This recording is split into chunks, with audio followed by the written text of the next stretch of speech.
6 people were wounded in a shooting Sunday night in Brooklyn Center. Rusty Ray went to check out the scene and talked with someone who lives nearby. Crews worked to remove the damaged vehicles from the Girl Scouts office parking lot on Monday morning after a chaotic scene out here on Sunday night. Brooklyn Center police say it happened around 6:45 Sunday in this parking lot outside a Girl Scouts office. Officers say they found more than 50 bullet casings surrounding multiple vehicles, but no victims. Jill Modine lives 2 houses away. It's happening more often. I'm scared. If I didn't have my roommate, cameras, and a dog, I wouldn't live in Brooklyn Center. In a letter to members and families, the Girl Scouts River Valleys confirms a troop of girls was meeting inside the building at the time, but first responders helped escort everyone to their cars safely, and no one was hurt. Later Sunday night, police say 6 people showed up with gunshot wounds at North Memorial. Police don't think it was a random incident, and they say everyone who was shot should survive. 3 vehicles in the Girl Scouts lot had bullet holes in them. For Modine, she'll keep an extra eye out. Lock the doors. Maybe. Well, yeah, we've had a little bit of violence and stuff going on here, so kind of scary. The investigation continues. The Girl Scouts office was closed on Monday. A spokesperson there offered no comment. In Brooklyn Center, Rusty Ray, CCX News. Meanwhile, Brooklyn Center police continue to investigate a different shooting that involved shots fired at the Brooklyn Center Transit Center.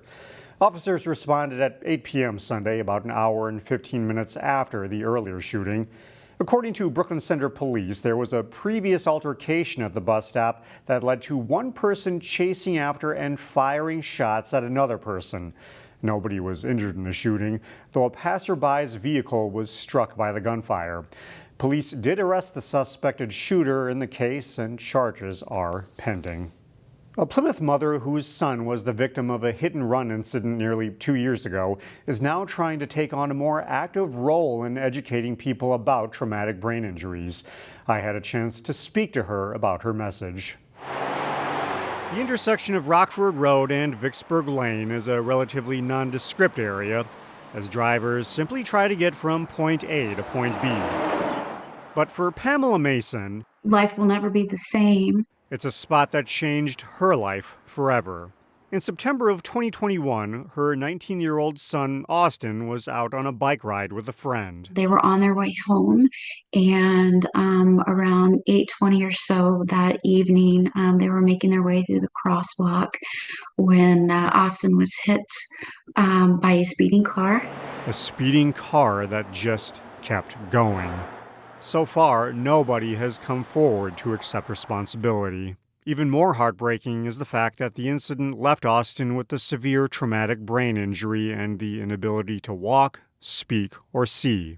Last Thursday, as part of Brain Injury Awareness Month, Mason took time to speak to a group of people at the Fox and Pantry in Plymouth about Austin's situation. It was important to me to honor Austin by increasing awareness around brain injury, because we don't talk about it enough. She says more than 100,000 Minnesotans are impacted by brain injury, so she and other Plymouth city officials used this event as an opportunity to ask people to have empathy for those who have been impacted. But also, they made a plea for folks to slow down on the roads. We've heard it all before, right? But I wanted people to really know that life can change in an instant. Investigators are looking for a black Acura TSX made between 2011 and 2014. Anyone with information is encouraged to call the Plymouth Police Department. Meanwhile, a trust has been established to help the family. We have a link on how to help on our website at ccxmedia.org. This month, an important fundraising campaign is taking place to help families impacted by rising food prices. The CEAP food shelf in Brooklyn Center is taking part in the Minnesota Food Share March campaign. It's the largest grassroots fundraiser of its kind in the state.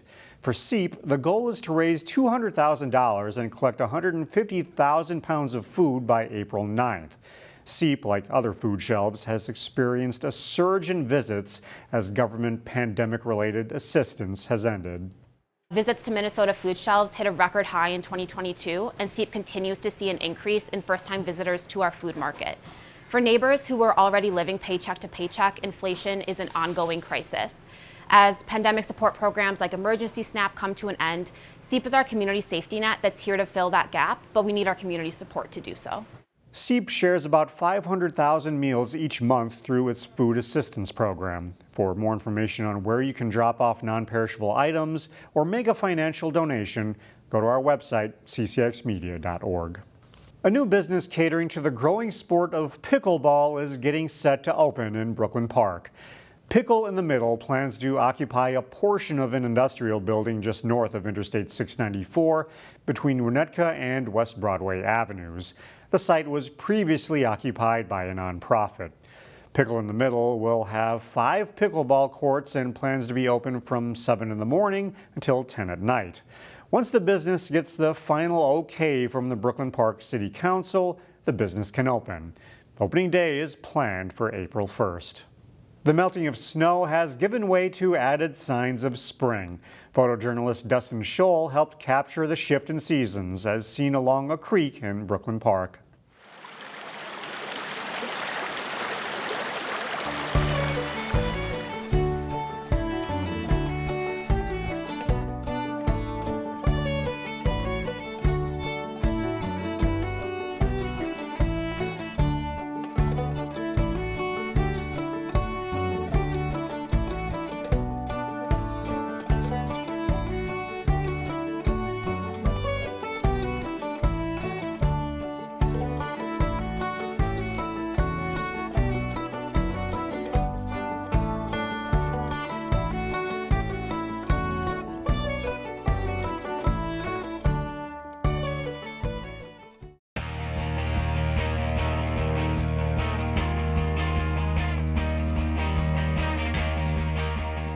The Class 4A Boys Basketball Championship was the final game of the winter sports season, and it featured a rematch of last year's title game, defending state champion Park Center against Wayzata.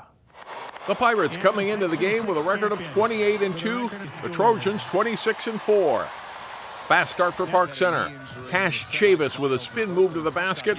The Pirates are up 6-0. Chavis nets 16 points in the night. Later, it's C.J. O'Hara grabbing an offensive rebound off a missed three and scoring. Park Center is up 9, 28-19. But Wayzata closes the first half strong. Jackson McAndrew with a reverse layup. It's a big night for the junior. Then a drive and a kick to an open Nick Bennigan in the corner for a three-pointer. Wayzata takes the lead into halftime. It's 36-32 Trojans at the break. Good scoring night for Wayzata's Jake Schmidt. He nets 13 points. Trojans lead by 5 early in the second half. Back come the Pirates. It's Chavis with the steal and dunk. Park Center is up 6. And when J.J. Ware hits a three-pointer with under 9 minutes to play, Park Center has a 10-point lead. Then it's the Trojans' turn to rally. Hayden Tibbetts drains a pull-up three-pointer. This game eventually goes to overtime. In OT, watch this individual play by McAndrew, maneuvering and Euro-stepping his way to the basket. And Wayzata is up by 3.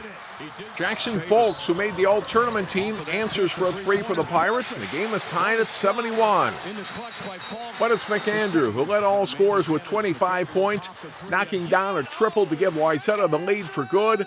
The Trojans win their second state championship in 3 seasons, 75-71 Wayzata, the final. I'm just so proud of them. I'm so excited for the rest of their lives because I know how resilient, okay, and mentally tough they are, and the things that, you know, the obstacles they overcome, whether it's on the court or off the court. It feels pretty good. I don't know how else to describe it. I mean, to meet them in the state championship, it's like a movie. It was going to come down to, are we going to compete like crazy? Are we going to make what we call winning plays in March, getting those loose balls, getting those 50-50 rebounds? I mean, if we're not going to play on our heels, if we play on our heels, we don't win tonight. So. The 3A title game also featured a rematch from last season. Totino-Grace took aim at its second straight title as they faced De La Salle in the championship game. Jay Wilcox has the highlights. Totino-Grace looking for its second straight Class 3A boys basketball title as they face 12-time champion De La Salle. Tayson Chapman shines early and often for TG. The strong drive gives the Eagles a 10-8 lead. Tommy Humphreys pops a 3 as Totino-Grace retakes the lead 13-12 in a back-and-forth opening half. Chapman with a sweet crossover move as he scores 2 of his 20 points, and Grace again leads by 1. Nasir Whitlock hits a step-back jumper on his way to a 19-point game as Todd Anderson and the Islanders lead 20-19 at the half. Second half, and despite good D, Isaiah Johnson hits the spinning jumper for Totino-Grace as they again go up by 1. Chapman drives and sets up Humphreys for 3 of his 11 points, and the Eagles lead it by 4. Jaden Livingston draws the defense and sets up Patrick Bath for the dunk and a 10-point lead that grows to 13 moments later. De La Salle battles back, though. The 3 by Israel Moses cuts their deficit to 5. The Islanders close to within 1 late, but it's Totino-Grace hanging on for a 50-46 win to repeat as 3A champion. You know how hard it is to go back-to-back. It's hard enough to get 1, but we went back-to-back, so, you know, it brings us a lot of excitement. As you can tell, I lost my voice in the locker room. But, yeah, it's a great experience, and it's an extremely hard thing to do, and I'm proud of my guys for doing it. Jay Wilcox, CCX Sports.